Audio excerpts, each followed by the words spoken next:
Hello everybody and welcome back to another All Elite Wrestling review, and this time it is AEW All In Texas. Wow, man, this was a big show and there's a lot I have to say. This was a good to great show with the perfect ending and with a surprising result at the same time, and also a little bit of sadness involved because someone got injured, but I'm not going to dwell too much into that, so let's jump right into it. We kick off the show with the ops of Shibata, Powerhouse Hobbs, and Samoa Joe, the champions, taking on the Death Riders of Claudio Castagnoli, Wheeler Yuta, and Gabe Kidd for the AEW World Trios Tag Team titles. I'm not really the biggest fan of these titles, I'm going to be completely honest. Like, these titles I wish they get rid of. These are the titles I feel like they should get rid of, but I don't think they will. Anyway, so this trios match ends with Samoa Joe pinning Yuta to get the win with the Muscle Buster, and then the Death Riders would attack Samoa Joe and pretty much wedge his head. Like, they would wrap the chair around his head and neck and then just ram him into the post, keeping him out of commission. The Death Riders are pretty much taking out Samoa Joe to prevent him and even the ops to get involved in the main event with Hangman, which is a pretty smart strategy when it comes to the Death Riders. We had the Men Casino Battle Royal, Casino Gauntlet, or Battle Royal, whatever. So MJF and Mark Briscoe started out because obviously they won the right to start. And the rest of the participants in the match are as followed. And the match, and here are the competitors as follows. The other competitors were Ricochet, Bandito, Konosuke, not saying the guy's last name because it's hard to say, Mystico, Josh Alexander, Anthony Bowens, Roderick Strong, Brody King, a returning Juice Robertson, Kota Ibushi, The Beast Mortos, and Max Kessler. Yeah, so those are the rest of the participants in the match. Honestly, I didn't really see many of the other competitors in that match winning, maybe outside of Ricochet, because I would like to see Ricochet at least, win some gold soon, because I think his heel work has been great. But other than that, yeah, I think MJF winning here was the right decision. Mark Briscoe hit his finishing move on Roddy, but then MJF throws him out of the ring and pins Roddy to win the Casino Gauntlet. And then he is given a contract that he can use at any time. So it's like a Money in the Bank, basically. I guess I'll call it the Casino in the Bank. So it's basically like a Money in the Bank contract. It was like a Royal Rumble mixed with Money in the Bank, because the winner can use a contract to cash in on the world champion. So MJF could potentially become world champion once again. So now it's time for a little bit of sadness. Adam Cole, who was supposed to defend the AEW TNT Championship against Kyle Fletcher, unfortunately had to vacate his title due to an injury. Now, I don't know what this injury was. I thought he was fine, because as I was watching and reviewing the shows, he's been on the shows, so I didn't think there was really anything wrong with him. But of course, he was in a lot of tag matches, a lot of multi-person tag matches. So maybe that was a sign that something was up. but I didn't really think much of it. I didn't really think there was anything wrong with him.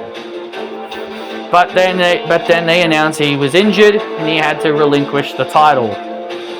I'm glad they had him actually relinquish instead of just being like, oh, we'll crown an interim champion, like what they did with Mina Shirakawa and Red Velvet. Because Red Velvet got injured, they just said, well, yeah, she has to give up the title, but there'll be an interim champion while Red Velvet's out, and they gave that to Mina Shirakawa. So again, I don't like the whole interim champion thing. I don't really like that very much. But I mean, it's better than what WWE does by just handing a belt to someone and say, here you go, you're the champion now. Like what they do with the women's tag team titles. But yeah, still, I'm not a fan of the whole interim champion thing as well. But yeah, it was literally had to be vacated, and I feel real bad about this. I feel real horrible because Adam Cole, he's a great performer. One of the best wrestlers in the world. And in AEW, he's just had such terrible luck in AEW. He has just been shunned with injury after injury after injury after injury. And it's just really sad to see this consistently happen to him. And now they're talking as if his career could be over. They're talking like his career could be over, and if that's the case, then, man, that's not going to be good. And it would suck to see someone as great as Adam Cole to have his career ended. And now, I'm now even more concerned for Kyle Fletcher. Because I do remember a spot where Kyle Fletcher did a powerbomb on Adam Cole and he missed, and it was supposed to be like I think it was supposed to be like an apron bomb, and he missed, and it looked hot, and the botch looked really, really bad, and everyone is using that as the reason to why Adam Cole got injured.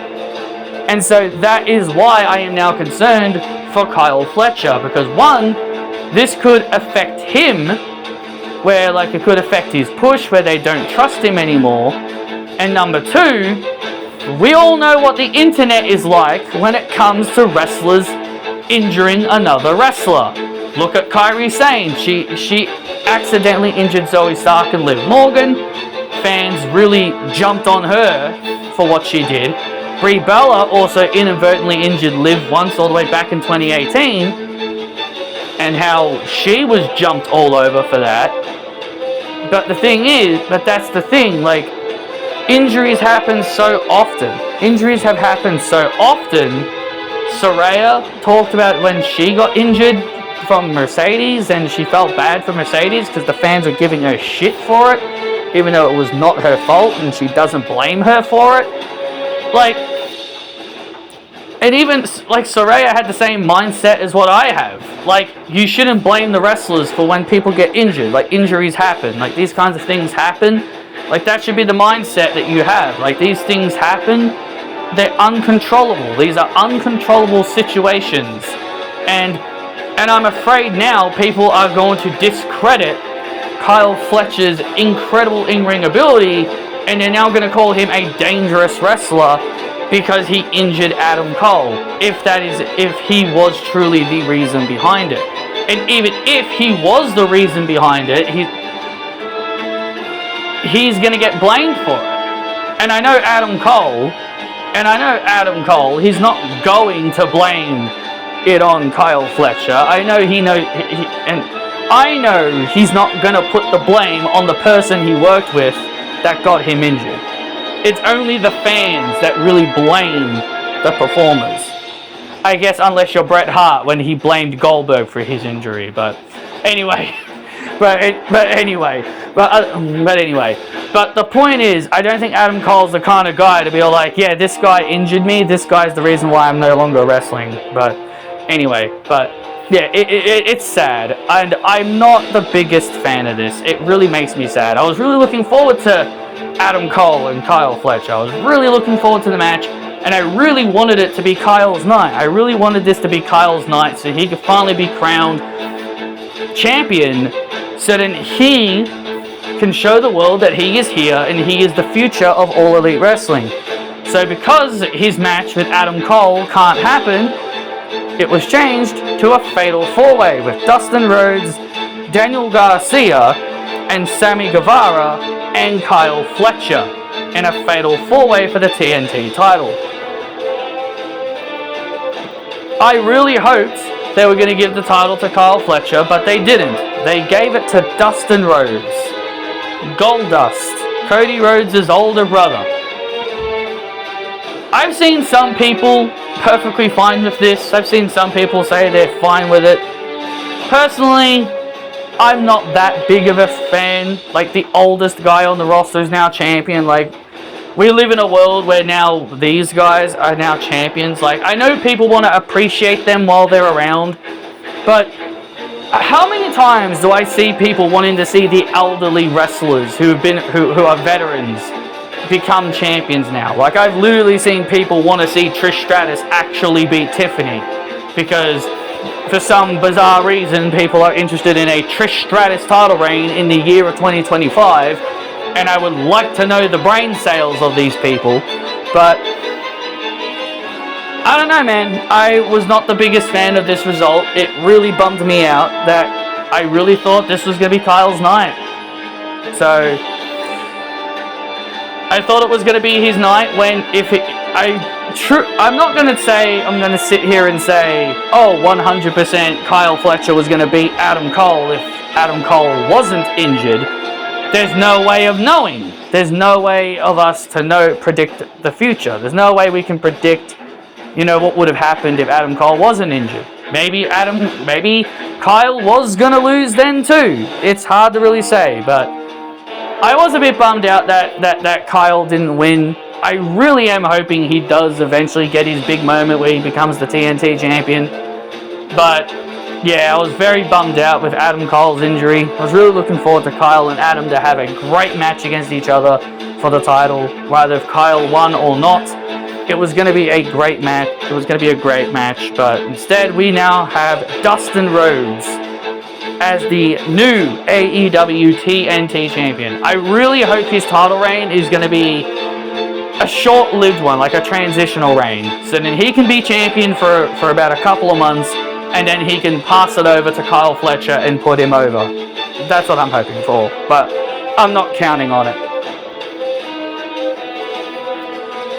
Swerve Strickland and Will Ospreay took on the Young Bucks.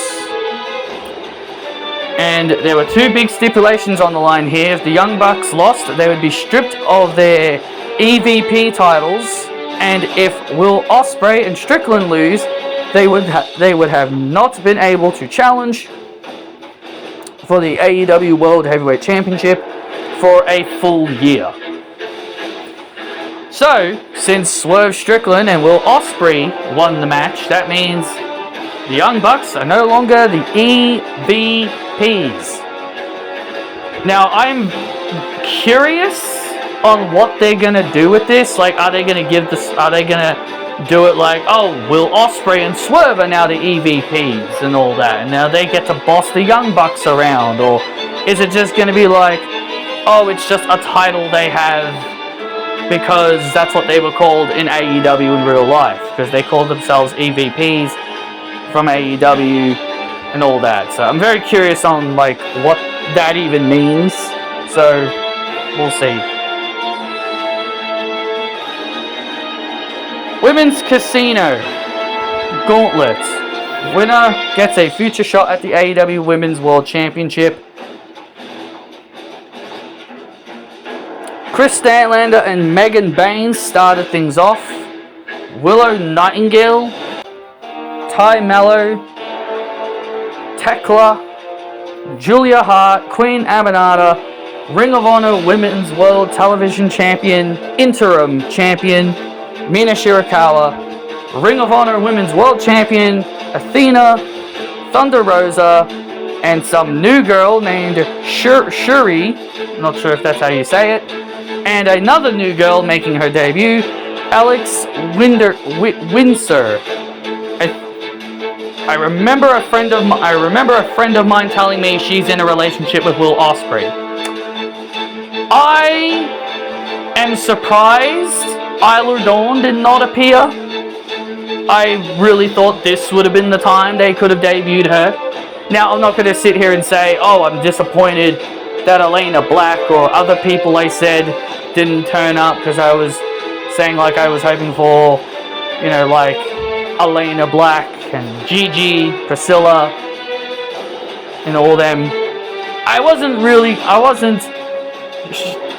definitely not 100% confident on them. I was not 100% confident on them, but I was very confident with Isla Dawn. I was very confident that Isla Dawn could have been there, because it felt like the perfect time to debut her. I thought that would have been the perfect time to debut her, but instead they debut Alex Windsor and this other Japanese girl that goes by the name of Shuri. Again, I don't know if that's how you even say her name. It's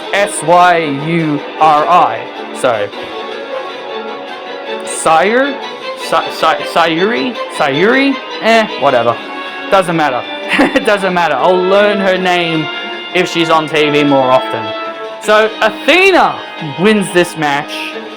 I think this was the right person to win. She's now the Miss Casino in the Bank, as I'm just going to call it that, because it's technically a Money in the Bank. She's now the Miss Casino in the Bank, and she now has a contract that guarantees her a future shot at the AEW Women's World Championship. She's the Ring of Honor Women's World Champion, and she's been like champion for nearly 1,000 days at this point. And my only big complaint is that I did not like who got pinned. That is Mina Shirakawa. She is the Ring of Honor Women's World Television Champion. Well, interim, but I'm just going to say she's the champion. And then they had Athena pin her. And then they had Athena pin the television champion of Ring of Honor clean in the middle of the ring. Can't say I'm really a big fan of that. It's not a great way to make your Ring of Honor Women's World Television Champion look good. Could have had Ty Mello eat the pin, or Willow Nightingale, or even Julia Hart. Could have had her get the pin, got pinned. Like, there were definitely other people they could have just had get pinned instead of Mina Shirakawa, but that's just my personal opinion. I don't really like seeing champions getting pinned, even if they are the interim champions. I don't really like seeing champions get pinned because it makes them look weak. Hurt Syndicate defend their AEW World Tag Team Championships against Jet Speed of Kevin Knight and Speedball Mike Bailey, and the Patriarchy,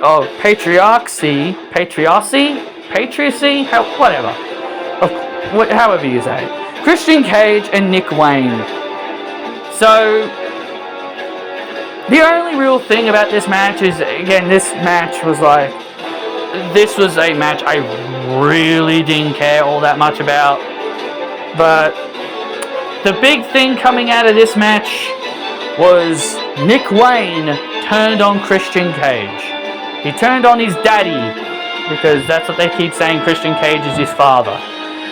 So he turns on his dad, Christian Cage. FTR join in on beating up Christian, and then You Think You Know Me plays, and out comes Adam Copeland, Edge, to make the save. So Edge pretty much saves his longtime buddy Christian and tells him to go find himself, and he leaves. So Christian is technically now a babyface. He's now technically a good guy, while Nick Wayne remains a heel alongside his Mother Wayne, and some other guy named Sabin? Whatever. Anyway, who cares? It was a match I really didn't care all that much about. Next we get one of my personal favorites on the card tonight, which was Toni Storm, Timeless Toni Storm, defending the AEW Women's World Championship against Mercedes Moné. This match was fantastic. 24 minutes and 10 seconds. Great matchup. This was by far one of the best matches when it comes to the women's division. Like, obviously, Toni Storm and Mariah May was a great one, which was Mariah May's last match in AEW. The biggest result, this right here, is considered an upset because everybody, and I mean everybody, was heading into the show tonight expecting Miss Creative Control, Miss Mercedes Hogan, with her creative control, to stroll on in to All In and become the AEW Women's World Champion and become 7 belts money. And that doesn't work for me, sister. And that is exactly did not happen. So Toni Storm surprises everybody with a Super Storm Zero and pins Miss Creative Control, Mrs. Mercedes Hogan, to end and prove to everyone that Mercedes Moné does not indeed have creative control in her contract. I have been saying this for months and even weeks, that Mercedes never had creative control in her contract, but yet there's always a bunch of idiots on social media always believing she did.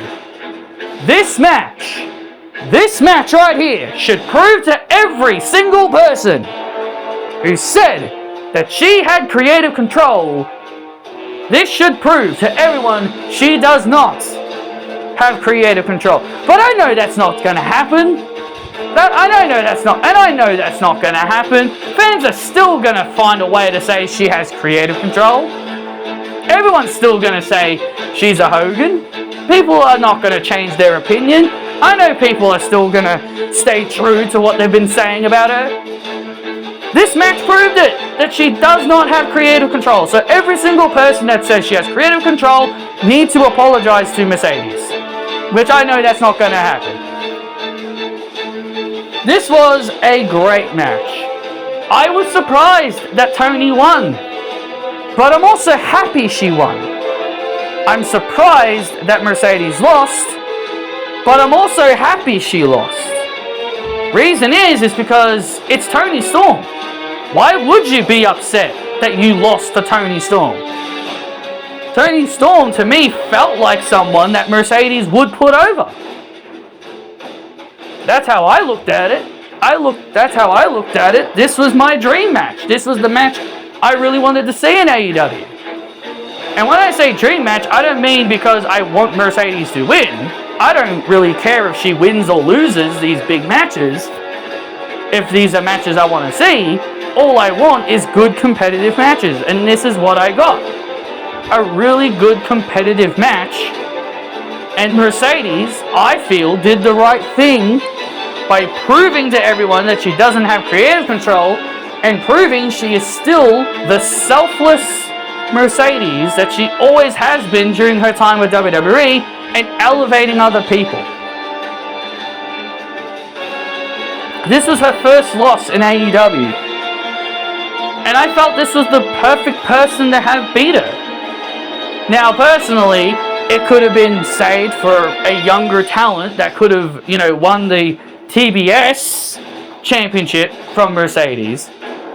But I think Toni Storm, in my opinion, is the perfect person to be the first person to give Mercedes her big loss, her first big loss. And it's like what Toni Storm told Mercedes on Dynamite.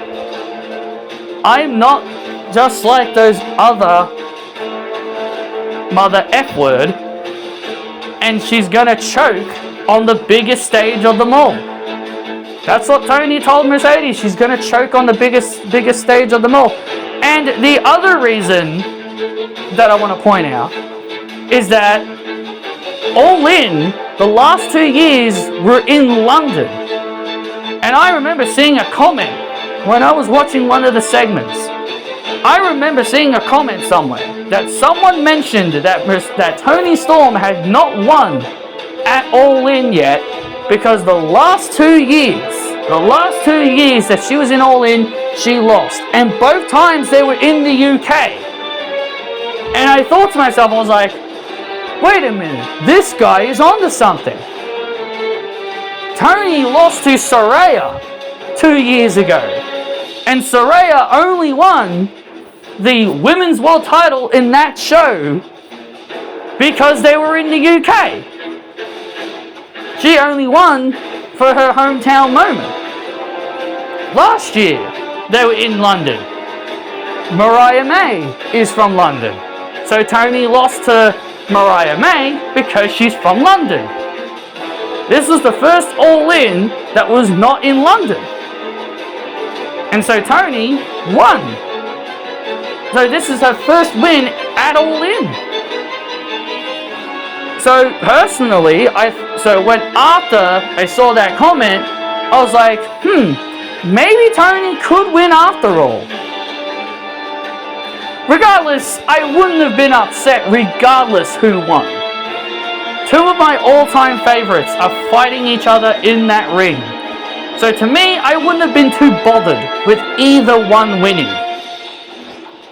But overall, Toni Storm is the winner, and she's the first person to give the CEO, Mercedes Moné, her first L in AEW. And hopefully, which I know is a big hope, that fans can now drop the whole creative control bullshit of Mercedes Moné. But I know for a fact that's not going to happen.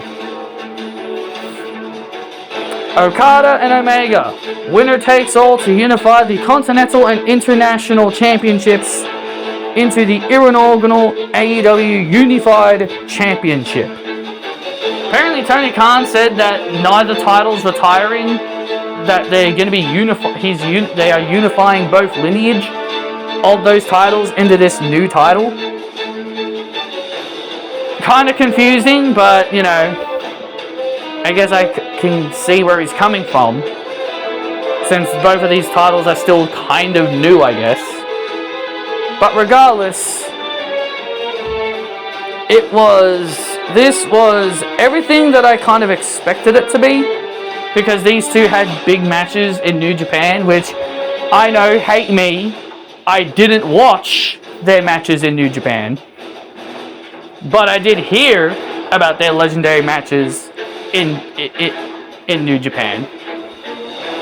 So I can't really comment on if this match was better than their New Japan matches, because again, I never saw them. I never watched them. I was never I have watched a few New Japan shows, but but majority of the time it was either because Mercedes was there or somebody else, like Stardom. But it was a good match. This was a good match, and Okada is the winner. Okada wins. He is the first ever AEW Unified Champion. He won both the Continental, or he kept the Continental because he was the Continental Champion, and he is the new International Champion. So fun little match there. It was really good back and forth. And obviously it was littered with outside interferences, which, you know, bugs me a little bit, but I understand. It's a bigger match. Main event time, and I know everyone has been waiting for this one. The main event. Jon Moxley defends his AEW World Heavyweight Championship briefcase, because it's been hiding in a briefcase this entire time. And he takes on the challenger, Hangman Adam Page. Will he be the hero? Will Hangman Adam Page be the hero that the AEW fans have been waiting for, to see if he can be the man that could end the Death Riders? Now I haven't hated Jon Moxley's title reign as much as other people have, and I haven't hated the Death Riders as much as other people have. I love me some Jon Moxley.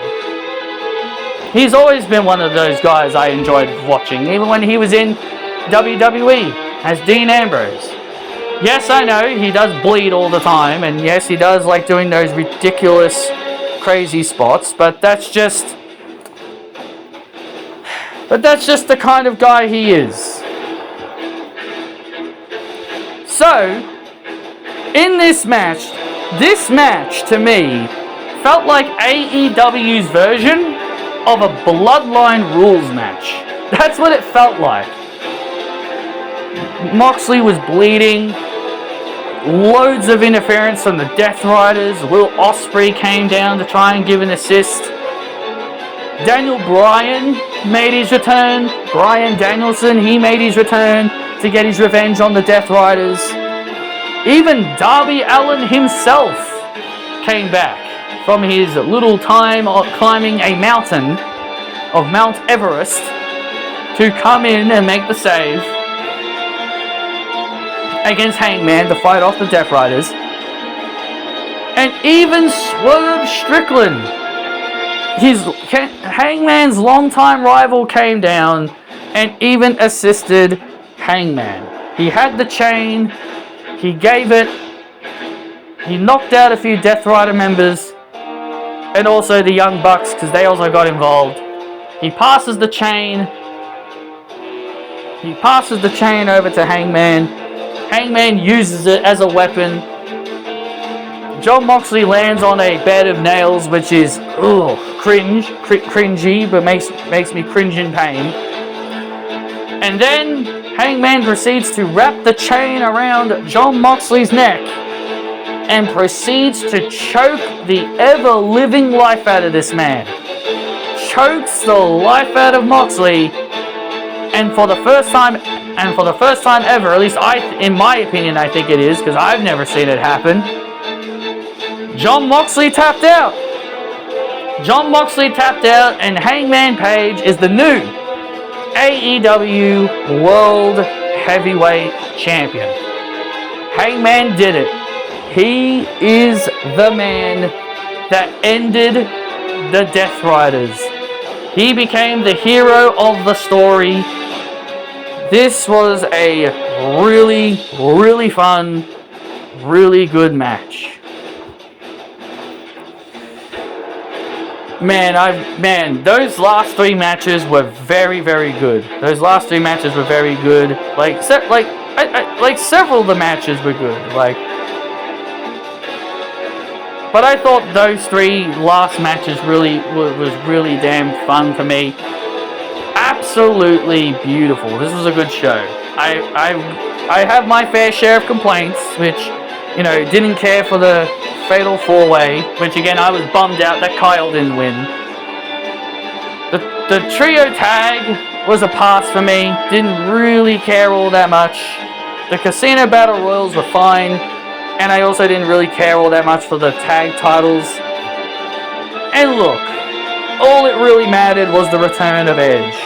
And even though I don't really care about Edge and Christian, I don't really care about them all that much, that was the whole point of that match. It was just to set up the potential reunion of Edge and Christian. So yeah, Hangman is the new AEW World Champion, and I'm happy for it, man. I'm happy for him. It was the right decision. It was absolutely the right decision. All In is AEW's WrestleMania. If you're going to have Jon Moxley lose, this was the right time to have him lose. You create big moments on your bigger shows. You don't have Moxley randomly lose his title just because you're sick of him as champion and you just want him to lose at any show because you're tired of him as champion. You gotta have these kinds of things happen on bigger shows, and that's why Mercedes' loss was even considered a big deal, because she lost on a big show. The biggest show of AEW. She lost then too. So yeah, those are my thoughts on AEW All In. I really thought this was a good show, outside of the stuff I mentioned that I didn't care about. And yeah, if you guys enjoyed the review, hit that like button, subscribe, And I will see you all next time.